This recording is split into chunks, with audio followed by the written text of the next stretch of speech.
Good evening and welcome to the Fairy Tale News Hour.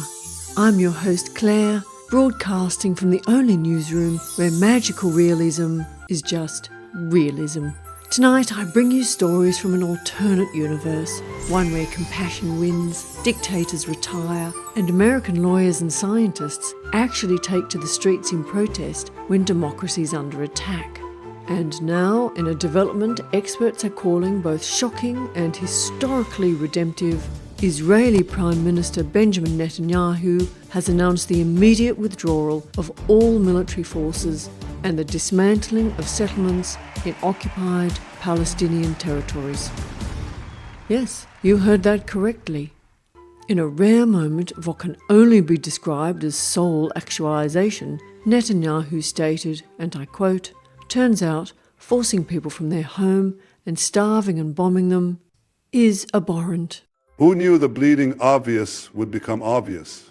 He also apologised for the last several decades and said he would spend the rest of his days reading Jewish and Palestinian poetry, as well as baking pita. Diplomats say his pita is surprisingly fluffy.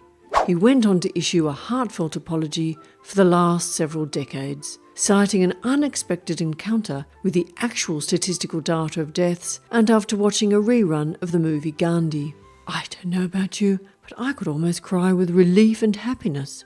And in a completely inexplicable plot twist, former US President Donald Trump has voiced strong support for Americans showing empathy for the blacks of South Africa and the Palestinians of Palestine. It's been asked if he was hit in the head. That's unclear. He released a statement earlier today saying, "I've always been the most compassionate, the most empathetic. People are crying. Even the Palestinians are crying.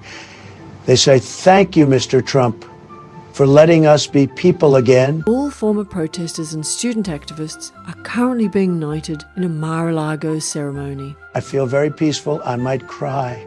This empathy is bigly. That's all for tonight from the Fairy Tale News Hour. Until next time, may your outrage be informed, your heart wide, and your sarcasm surgically precise.